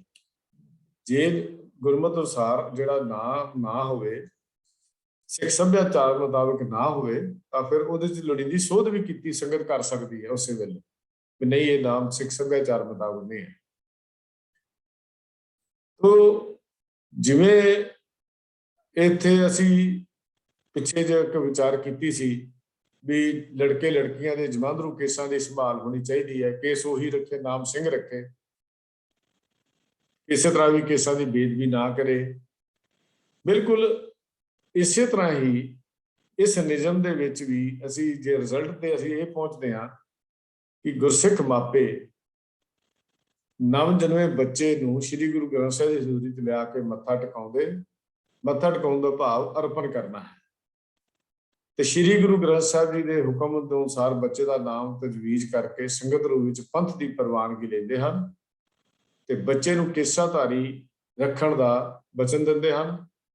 ਅਜਿਹੇ ਬੱਚੇ ਨੂੰ ਹੀ ਸਿੱਖ ਦੀ ਪਦਵੀ ਜਿਹੜੀ ਹੈ ਉਹ ਮਿਲ ਸਕਦੀ ਹੈ।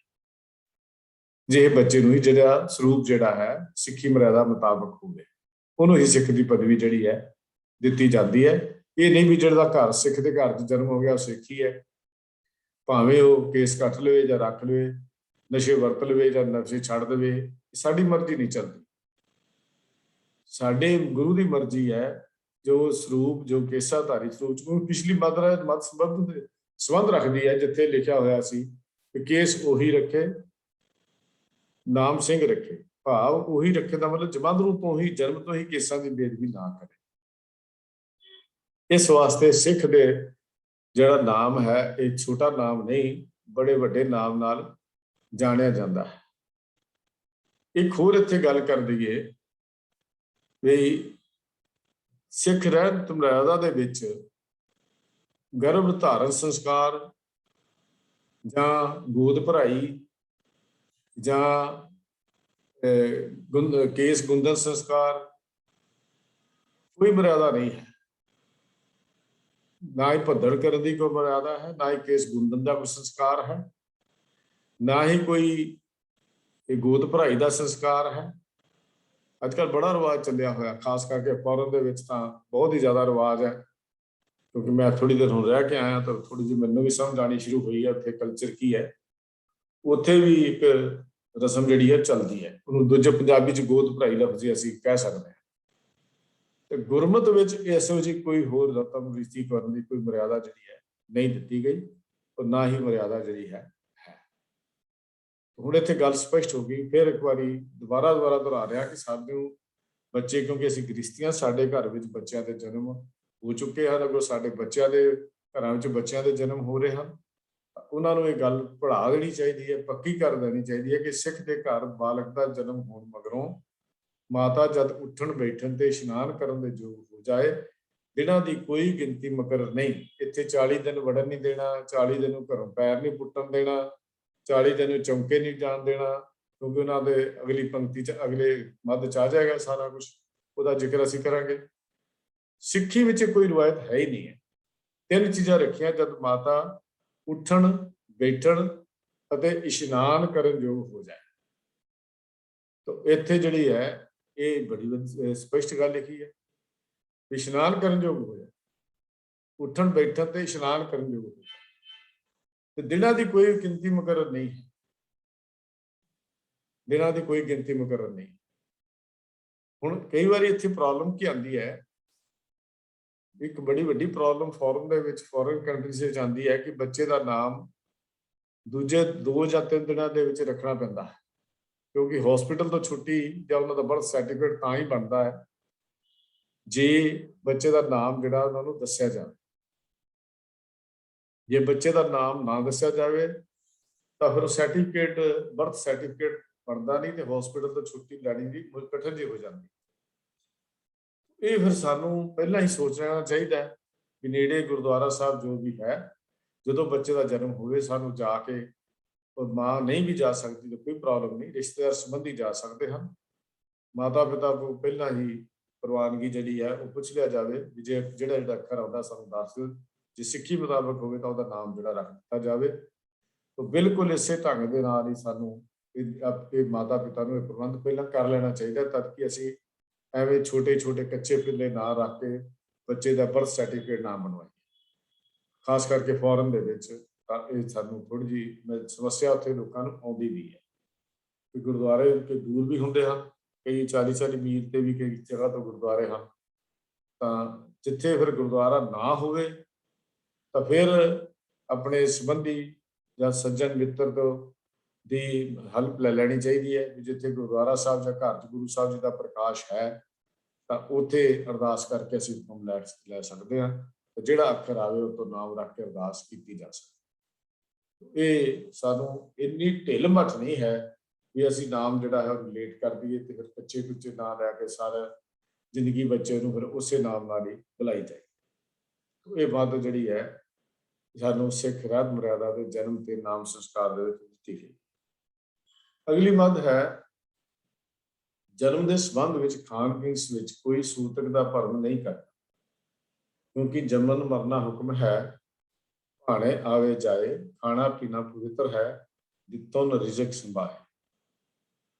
तो सूतक, इस मत मुताबिक सूतक का कोई भरम नहीं करना, क्योंकि जन्म ते मरण वाहिगुरू के हुक्म विच हैं, इसलिए खाण पीण का भी कोई भरम नहीं करना। कई बार कहता इस घर च सूतक है, जिथे बच्चे का जन्म होया 40 दिन सूतक रहना। सूतक यह है जो जम्मन वेले का जिहड़ा वहम है वह किया जाता है। गुरु पंथ ने गुरबाणी सिद्धांत अनुसार स्पष्ट तौर पर सानू यह हुक्म किया है कि हिंदू मत वांग सिख धर्म विच सूतक नूं कोई थां नहीं है।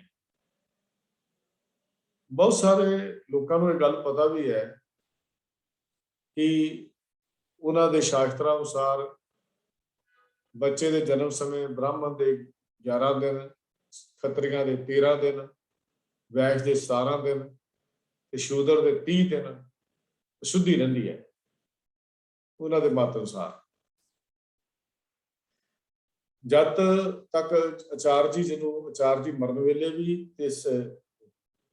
ਜਨਮ ਵੇਲੇ ਦਾ ਵੀ ਆਚਾਰਜ ਹੀ ਹੁੰਦਾ, ਜਿਹੜਾ ਖਾਨਦਾਨੀ ਪੰਡਤ ਹੁੰਦਾ, ਪ੍ਰੋਹਤ ਹੁੰਦਾ, ਉਹਨੂੰ ਆਚਾਰਜ ਹੀ ਕਿਹਾ ਜਾਂਦਾ, ਬ੍ਰਾਹਮਣ।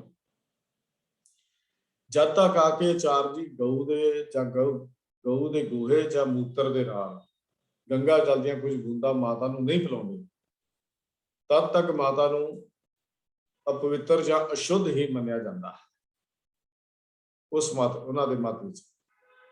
ਜਿਸ ਕਰਕੇ ਸ਼ੁੱਧ ਹੋਣ ਕਰਕੇ ਜਾਂ ਪਵਿੱਤਰ ਹੋਣ ਕਰਕੇ ਉਹਦੇ ਹੱਥ ਤੋਂ ਖਾਣਾ ਪੀਣਾ ਮਨਾ ਹੈ। ਜਦ ਤੱਕ ਉਹ ਆਚਾਰਜੀ ਆ ਕੇ ਚੌਂਕੇ ਵਿੱਚ ਬੈਠ ਕੇ ਭੋਜਨ ਨਹੀਂ ਛਕਦਾ, ਭੋਜਨ ਨਹੀਂ ਕਰਦਾ, ਤਦ ਤੱਕ ਘਰ ਵਿੱਚ ਸੂਤਕ ਦਾ ਪ੍ਰਭਾਵ ਬਣਿਆ ਜਾਂਦਾ ਹੈ। ਪਰ ਸਤਿਗੁਰੂ ਗੁਰੂ ਨਾਨਕ ਦੇਵ ਮਹਾਰਾਜ ਨੇ, ਜੋ ਜਗਤ ਤਾਰਕ ਸਤਿਗੁਰੂ ਜੀ ਨੇ, ਆਪਣੇ ਸਿੱਖਾਂ ਨੂੰ ਬ੍ਰਾਹਮਣ ਦੇ ਇਸ ਭਰਮ ਜਾਲ ਤੋਂ, ਬ੍ਰਾਹਮਣ ਦਾ ਭਰਮ ਗੰਢ ਤੋੜ ਦਿੱਤਾ, ਔਰ ਇਹ ਹੁਕਮ ਕਰ ਦਿੱਤਾ, ਆਸਾ ਕੀ ਵਾਰ ਵਿੱਚ ਸਭੋ ਸੂਤਕ ਭਰਮ ਹੈ, ਦੂਜਾ ਲੱਗੇ ਜਾਏ, ਜੰਮਨ ਮਰਨਾ ਹੁਕਮ ਹੈ, ਭਾਣੇ ਆਵੇ ਜਾਏ। ਇਹ ਤੋਂ ਕਹਿ ਦਿੱਤਾ। ਪਰ ਜਦੋਂ ਅਸੀਂ ਭਗਤ ਕਬੀਰ ਜੀ ਨੂੰ ਪੜ੍ਹਦੇ ਹਾਂ, ਭਗਤ ਕਬੀਰ ਜੀ ਵੀ ਕਹਿੰਦੇ ਹਨ ਕਿ ਸਾਰੇ ਲੋਕੀ ਇਸ ਵਹਿਮ ਭਰਮਾਂ ਵਿੱਚ ਫਸੇ ਹੋਏ ਹਨ। ਛੁੱਟਣ ਵਾਲੇ ਉਹੀ ਹਨ ਜਿਹੜੇ ਗੁਰੂ ਦੀ ਸ਼ਰਨ ਚ ਆਉਂਦੇ ਨੇ, ਜਾਂ ਗੁਰੂ ਦੇ ਮਤ ਲੈਂਦੇ ਹਨ, ਜਾਂ ਗੁਰੂ ਦੇ ਨੇੜੇ ਹੋ ਕੇ ਬੈਠਦੇ ਹਨ। ਹਾਸਲ ਕੀ ਬਿਦ ਸਭ ਕੁ ਜਾਣੇ, ਛੁੱਟਣ ਕੀ ਇੱਕ ਕੋਈ, ਵਿਰਲੇ ਹਨ ਜਿਹੜੇ ਇਹ ਜਾਣਦੇ ਹਨ, ਭਾਗਾਂ ਵਾਲੇ ਹਨ। ਕਹੇ ਕਬੀਰ ਰਾਮ ਹਿਰਦੇ ਵਿਚਾਰੇ, ਸੂਤਕ ਤਿੰਨੇ ਨਾ ਹੋਏ। ਵੀ ਸਾਰੇ ਤੇ ਭਰਮ ਚ ਫਸੇ ਹੋਏ ਨੇ, ਪਰ ਜਿਨ੍ਹਾਂ ਦੇ ਕੋਲ ਗੁਰੂ ਦੀ ਮੱਤ ਹੈ, ਉਹਨਾਂ ਦੇ ਵਿੱਚ ਭਰਮ ਨਹੀਂ ਹੁੰਦੇ। ਪੰਥ ਪ੍ਰਕਾਸ਼ ਜੁੱਧ ਦੇ ਵਿੱਚ ਵੀ ਇੱਕ ਗੱਲ ਲਿਖੀ ਹੋਈ ਹੈ, ਜਨਮੇ ਖੁਸ਼ੀ ਨਾ ਸ਼ੋਕ ਮਰੇ ਮਰੇ ਤੈਂ, ਲਾਭ ਹਾਨ ਦੁਖ ਆਨ ਪਰੇ ਤੈਂ, ਇੱਕ ਰਸ ਖੁਸ਼ੀ ਰਹਿਤ ਹੈ ਭਾਰੇ, ਪ੍ਰਭੂ ਕਾ ਭਾਣਾ ਮਾਨਤ ਸਾਰੇ। ਇਹ ਨਾ ਜਨਮ ਦੀ ਖੁਸ਼ੀ ਤੇ ਨਾ ਮੌਤ ਦਾ ਕੰਮ ਕਰਦੇ ਨੇ। ਤਾਂ ਜਨਮ ਹੋਣ ਦਾ ਜੋ ਸੂਤਕ ਮੰਨਿਆ ਜਾਂਦਾ ਹੈ, ਵੀ ਵਸਤੂ ਬਣਾਉਣ ਵਾਲਾ ਜੇ ਅਗਰ ਸੂਤਕ ਦੇ ਵਿੱਚ ਹੈ, ਤਾਂ ਵਸਤੂ ਵਰਤਣ ਵਾਲਾ ਵੀ ਪਲੀਤ ਹੋ ਜਾਂਦਾ, ਉਹ ਵੀ ਸ਼ੁੱਧ ਹੋ ਜਾਂਦਾ। ਇਸੇ ਢੰਗ ਦੇ ਨਾਲ ਗੁਰੂ ਸਾਹਿਬ ਜੀ ਨੇ ਸਾਨੂੰ ਇਹ ਗੱਲ ਬੜੀ ਸਪਸ਼ਟਤਾ ਨਾਲ ਸਮਝਾ ਦਿੱਤੀ, ਅਸੀਂ ਇਸ ਭਰਮ ਦੇ ਵਿੱਚ ਨਹੀਂ ਪੈਣਾ, ਕਿਉਂਕਿ ਫੂਟੋ ਆਂਡਾ ਭਰਮ ਕਾ ਮਨੇ ਭਿਓ ਪ੍ਰਕਾਸ਼, ਕਾਟੀ ਬੇਰੀ ਪਗਾਂ ਤੇ ਗੁਰਕੀਨੀ ਬੰਦ ਖਲਾਸ। ਗੁਰੂ ਅਰਜਨ ਦੇਵ ਮਹਾਰਾਜ ਨੇ ਮਾਰੂ ਰਾਗ ਚ ਬਚਨ ਕੀਤਾ, ਗੁਰੂ ਦੇ ਇਹ ਭਰਮਾਂ ਦੀ ਬੇੜੀ ਕੱਢ ਦਿੱਤੀ, ਜਿਹੜੀਆਂ ਪੈਰਾਂ 'ਚ ਬੇੜੀਆਂ ਪਈਆਂ ਹੋਈਆਂ ਸੀ ਭਰਮਾਂ ਦੀਆਂ, ਗੁਰੂ ਨੇ ਉਹਨਾਂ ਤੋਂ ਮੁਕਤ ਕਰ ਦਿੱਤਾ। ਗੁਰੂ ਨੇ ਉਹਨਾਂ ਤੋਂ ਸਾਡੀ ਖਲਾਸੀ ਕਰ ਦਿੱਤੀ। ਕਿਉਂ? ਫੂਟੋ ਆਂਡਾ ਭਰਮ ਕਾ, ਕਦੋਂ? ਮਨੇ ਭਿਓ ਪ੍ਰਕਾਸ਼, ਜਦੋਂ ਮਨ ਵਿੱਚ ਗੁਰੂ ਦੇ ਸ਼ਬਦ ਦਾ ਦੀਵਾ ਬਣ ਗਿਆ, ਚਾਨਣ ਹੋ ਗਿਆ, ਇਹ ਭਰਮ ਭੁਲੇਖੇ ਸਾਰੇ ਦੂਰ ਹੋ ਗਏ। ਔਰ ਪੈਰਾਂ ਵਿੱਚ ਪਏ ਹੋਏ ਕਾਟੀ ਬੇਰੀ ਪਗਾਂ ਤੇ ਗੁਰਕੀਨੀ ਬੰਦ ਖਲਾਸ, ਗੁਰੂ ਨੇ ਬੰਨੇ ਹੋਏ ਜਿਹੜੀ ਬੇੜੀਆਂ ਜਿਹਨੂੰ ਅਸੀਂ ਕਹਿੰਦੇ ਪੈਰਾਂ 'ਚ ਪਾਈਆਂ, ਝਗੜਿਆ ਹੋਇਆ, ਜਿੰਨਾ ਇਨਸਾਨ ਤੁਰ ਨਹੀਂ ਸਕਦਾ, ਗੁਰੂ ਨੇ ਐਸੀ ਕਿਰਪਾ ਕੀਤੀ, ਉਹ ਬੇੜੀਆਂ ਕੱਢ ਦਿੱਤੀਆਂ ਔਰ ਬੰਦ ਖਲਾਸੀ ਕਰਾ ਦਿੱਤੀ। ਸਿੱਖ ਜਗਤ ਵਿੱਚ ਇਹ ਸੂਤਕ ਦਾ ਭਰਮ ਨੂੰ ਕੋਈ ਥਾਂ ਨਹੀਂ ਹੈ, ਨਾ ਹੀ ਸੂਤਕ ਦਾ ਕੋਈ ਭਰਮ ਸਿੱਖ ਜਗਤ ਵਿੱਚ ਮੰਨਿਆ ਜਾਂ ਪਾਇਆ ਜਾਂਦਾ ਹੈ। ਗੁਰੂ ਸਾਹਿਬ ਜੀ ਦਾ ਜੋ ਹੁਕਮ ਸਾਡੇ ਸਾਹਮਣੇ ਹੈ, ਇਸ ਵਾਸਤੇ ਜਦੋਂ ਵੀ ਮਾਤਾ ਉੱਠਣ ਬੈਠਣ ਤੇ ਇਸ਼ਨਾਨ ਕਰਨ ਯੋਗ ਹੋ ਜਾਏ, ਉਹ ਪਵਿੱਤਰ ਨਹੀਂ ਹੁੰਦੀ, ਨਾ ਹੀ ਉਹ ਸ਼ੁੱਧ ਹੁੰਦੀ ਹੈ, ਨਾ ਹੀ ਉਹਨੂੰ ਚੂਲੀਆਂ ਪਿਲਾਉਣ ਦੀ ਲੋੜ ਹੈ, ਤੇ ਨਾ ਹੀ ਉਹਨੂੰ ਕਿਰਪਾਨ ਦੀਆਂ ਗੁੜਤੀਆਂ ਦੇਣ ਦੀ ਲੋੜ ਹੈ, ਕਿਉਂਕਿ ਉਹ ਸ਼ੁੱਧ ਹੁੰਦੀ ਨਹੀਂ ਹੈ। ਨਾ ਹੀ ਬੱਚੇ ਦੇ ਮੂੰਹ 'ਚ ਪਾਉਣ ਦੀ ਲੋੜ ਹੈ। ਕਿਉਂ ਕੀਤਾ ਜਾਂਦਾ ਸੀ ਸੰਸਕਾਰ? ਪਹਿਲਾਂ ਚਲਤ ਰੀਤੀ ਅਨੁਸਾਰ ਮਰਿਆਦਾ ਦਰਜ ਕਰ ਦਿੱਤਾ ਗਿਆ, ਪਰ ਜਦੋਂ ਗੁਰੂ ਪੰਥ ਨੇ ਦੇਖਿਆ ਵੀ ਇਹ ਤਾਂ ਬ੍ਰਾਹਮਣ ਦੀ ਬਣਾਈ ਹੋਈ ਜਿਹੜੀ ਮਰਿਆਦਾ ਹੈ, ਅਸ਼ੁੱਧੀ ਦੀ ਉਹਦੇ ਵਿੱਚ ਦਰਜ ਹੈ, ਤਾਂ ਉਹ ਫਿਰ ਗੁਰੂ ਪੰਥ ਨੇ ਜਿਹੜੀ ਫਰਵਰੀ ਦੇ ਵਿੱਚ 1945 ਚ ਮਰਿਆਦਾ ਬਣਾਈ, ਉਹਦੇ 'ਚ ਸੋਧ ਸਦਾਈ ਕਰਕੇ ਇਹ ਜੋ ਸਾਡੇ ਸਾਹਮਣੇ ਲਿਖਿਆ ਹੋਇਆ ਜਨਮ ਤੇ ਨਾਮ ਸੰਸਕਾਰ ਹੈ, ਇਹ ਗੁਰੂ ਪੰਥ ਦੀ ਝੋਲੀ ਵਿੱਚ ਪਾ ਦਿੱਤਾ, ਜਿਹਦੇ ਵਿੱਚ ਸੂਤਕ ਨਾਮ ਦਾ ਕੋਈ ਭਰਮ ਵਹਿਮ ਪਖੰਡ ਜਿਹੜਾ ਹੈ ਉਹ ਨਹੀਂ ਰਹਿਣ ਦਿੱਤਾ। इस वास्ते सानू इह तों खबरदार होने की लोड़ है, सानू इन्हां तों बचण की लोड़ है। अगली मत है, श्री गुरु ग्रंथ साहिब जी के रमाल तो चोला बना के पाउणा आदि मनमत है। ये मत भी बड़ी एक जरूरी चीज है। सतगुरु जी ने या गुरु पंथ ने एक रमाल तो चोला बना के जो भरम सी वो तो बिल्कुल मुक्त कर दिता। पहला आम मन्निया जाता सी बच्चे नूं पहला कपड़ा गुरु साहब के रमाले तो बना के जे ना पाया जाए तो बच्चे की सलामती नूं खतरा है, आम गल मनी जाती सी। कई बारी पुरातन जिहड़े बाबे सन वो भी कह दिंदे जब तक बाबा जी आके अपना चोला नहीं पाउंदे उद तक बच्चे नूं घर का कपड़ा नहीं पाउणा। ये भी एक रिवायत चलती सी जिहड़ी घरां च प्रचलित सी। क्योंकि बचपन च असीं भी गल्लां सुणदे रहे हां, साडे घरां च भी ये प्रचलित रहियां, पर जदों सोझी आई तो सारा कुछ खत्म हो गया। मैं ये भी गल कह सकदा, मैं 5 साल की उम्र तक मैनूं घर का किसी ने कपड़ा नहीं पाया। मेरे माता पिता जी मैनूं दसदे सन, मैं किहा क्यों नहीं सी पाया? कहंदे ਉਹ ਸਾਡੇ ਕੋਈ ਬੇਦੀ ਬਾਬਾ ਜੀ ਹੁੰਦੇ ਸਨ, ਉਹਨਾਂ ਨੇ ਆ ਕੇ ਚੋਲਾ ਪਾਣਾ ਸੀ, ਉਹ 5 ਸਾਲ ਆਏ ਕੋਈ ਨਹੀਂ, ਇਸ ਕਰਕੇ ਤੈਨੂੰ ਘਰ ਦਾ ਕੱਪੜਾ ਨਹੀਂ ਪਾਇਆ। ਇੱਧਰ ਉੱਧਰ ਲੈ ਲੋ ਕੇ ਕੱਪੜੇ ਜਿਹੜੇ ਸੀ ਪਾਉਂਦੇ ਜਾਂ ਹੋਰ ਪਾਉਂਦੇ ਰਹੇ ਹੋਣਗੇ। ਇਹ ਰਵਾਇਤ ਜਿਹੜੀ ਚੱਲਦੀ ਸੀ, ਇਹ ਬੜਾ ਵੱਡਾ ਵਹਿਮ ਸੀ ਸਾਡੇ ਅੰਦਰ। ਜਦ ਉਹਨਾਂ ਬਾਬਿਆਂ ਨੇ ਵਹਿਮ ਪਾ ਦਿੱਤੇ, ਜਿਨ੍ਹਾਂ ਨੇ ਅੱਜ ਵੀ ਜਿਹੜੇ ਵਹਿਮ ਖਿਲਾਰੇ ਹੋਏ ਆ, बड़े भुलेखे सिख जगत में पा के पता नहीं क्यों अज सानू सौखी चीज नूं औखा करके पेश किया जा रहा। भी दसो बच्चा घर से जन्म लैके आया है, उन्होंने तुसीं कपड़ा ही नहीं पाओगे, मंग मंग के कपड़े पाने, पुराने कपड़े पाने या किधरों लिया के पाने, जब माले दे चोले बनाने ने, किहड़ी परंपरा किहड़ी मर्यादा है, कित्थों दी मर्यादा हैगी। गुरसिख नूं गुरु साहिब जी ने ये गल पक्की कर दी है कि संसार एक करते की खेड है। ਇਹਦੀ ਸਲਾਮਤੀ ਬੱਚੇ ਦੀ ਗੁਰੂ ਦੇ ਹੱਥ ਵਿੱਚ ਹੈ, ਨਾ ਜੇ ਚੋਲਿਆਂ ਦੇ ਹੱਥ ਵਿੱਚ ਨਹੀਂ। ਬੱਚੇ ਦੀ ਸਲਾਮਤੀ ਨੂੰ ਖਤਰਾ ਚੋਲੇ ਨਾਲ ਨਹੀਂ ਹੋ ਜਾਣਾ। ਇਹ ਜਨਮ ਦੀ ਜਿੰਨੇ ਸੰਸਕਾਰ ਮਾਲਕ ਨੇ ਲਿਖ ਕੇ ਭੇਜੇ ਸੇ, ਜਿੰਨੇ ਸਵਾਸ ਹਨ, ਉਹ ਸਵਾਸ ਕਦੀ ਵੀ ਪਹਿਲਾਂ ਨਹੀਂ ਮੁੱਕ ਜਾਣੇ, ਉਹ ਸਵਾਸ ਤਾਂ ਭੁਗਤਣੇ ਹੀ ਪੈਣੇ ਨੇ। ਹੁਕਮ ਹੋਵੇ ਤਾਂ ਜੀਵ ਸੰਸਾਰ ਵਿੱਚ ਆਉਂਦਾ, ਜੇ ਹੁਕਮ ਹੋਵੇ, ਤੇ ਜੇ ਹੁਕਮ ਨਾ ਹੋਵੇ ਤਾਂ ਜੀਵ ਸੰਸਾਰ ਤੋਂ ਚਲੇ ਜਾਂਦਾ। ਜੰਮਣ ਮਰਨਾ ਹੁਕਮ ਹੈ, ਭਾਣੇ ਆਵੇ ਜਾਏ। आवत किने ना राख्या, जावत क्यों राख्या जाए। जे आम तो किसी ने नहीं रोकया, तो जान तो कौन रोक लवेगा? कोई नहीं रोक सकता। जदों हुक्म आया, सद्दा आया, उस करते दा काल पुरख दे दर तो उदों जीव ने तुर जाना। और करतार दी रजा विच ही मनुख नूं जीवन बिताउणा चाहीदा है। करतार दे हुक्म अनुसार ही जीव जो कुछ हुंदा जगत विच हुंदा है।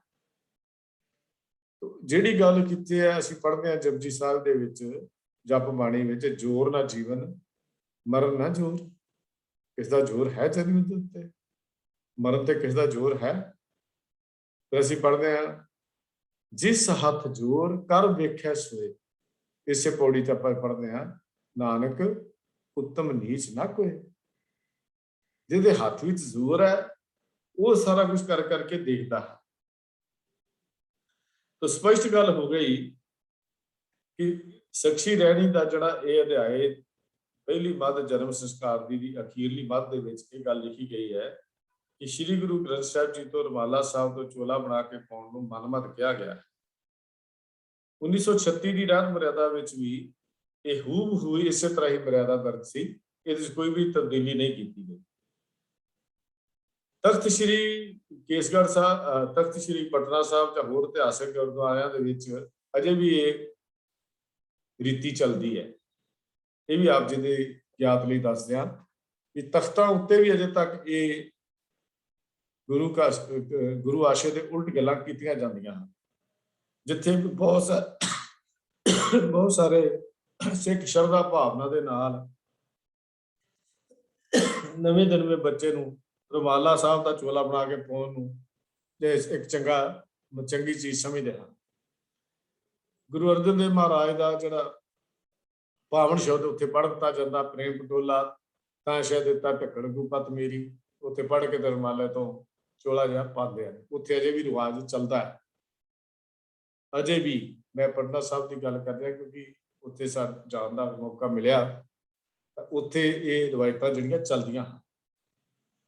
ਜਦੋਂ ਕੋਈ ਸ਼ਰਧਾਲੂ ਗੁਰੂ ਗ੍ਰੰਥ ਸਾਹਿਬ ਜੀ ਨੂੰ ਰੁਮਾਲਾ ਅਰਪਣ ਕਰੇ, ਉਦੋਂ ਵੀ ਕਈ ਵਾਰੀ ਇਹ ਸ਼ਬਦ ਪੜ੍ਹ ਦਿੱਤਾ ਜਾਂਦਾ, ਭਲਿਓ ਵੀ ਇਹ ਸ਼ਬਦ ਉੱਥੇ ਢੁਕਦਾ ਹੈ ਜਿਹਨੂੰ ਅਸੀਂ ਪੜ੍ਹ ਦਿੰਦੇ ਹਾਂ, ਪ੍ਰੇਮ ਪਟੋਲਾ ਤੈਂ ਸ਼ਾ ਦਿੱਤਾ ਢੱਕਣ ਕੋ ਬਾਤ ਮੇਰੀ।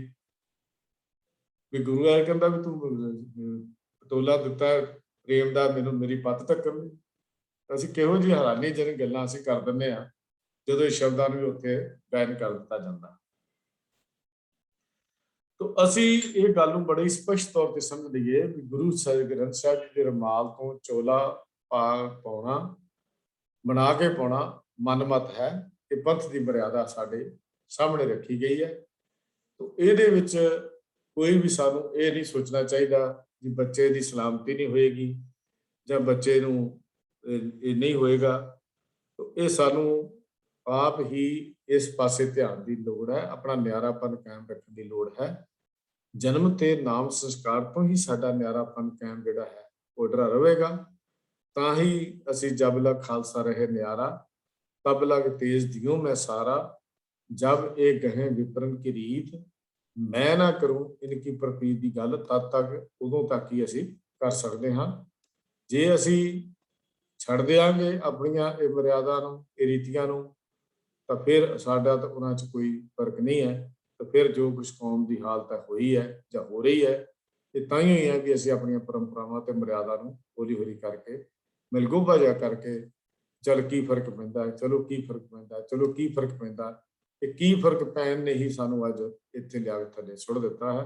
ਕੋਸ਼ਿਸ਼ ਕਰੀਏ ਆਪਣੀਆਂ ਇਸ ਸੰਸਕਾਰ ਜਿਹੜੇ ਹਨ, ਮਰਿਆਦਾ ਜਿਹੜੀਆਂ ਹਨ, ਉਹ ਅਸੀਂ ਪੰਥਕ ਰੀਤੀ ਅਨੁਸਾਰ ਕਰੀਏ ਜੀ। ਭੁੱਲਾਂ ਚੁੱਕਾਂ ਦੀ ਖਿਮਾ। ਕੱਲ ਅਸੀਂ ਆਨੰਦ ਸੰਸਕਾਰ ਤੋਂ ਅੱਗੇ ਗੱਲ ਸ਼ੁਰੂ ਕਰਾਂਗੇ ਜੀ। ਪਿਆਰ ਸਦਪਦੇ ਦੀ ਸਾਂਝ ਕਰੋ। ਵਾਹਿਗੁਰੂ ਜੀ ਕਾ ਖਾਲਸਾ, ਵਾਹਿਗੁਰੂ ਜੀ ਕੀ ਫਤਿਹ।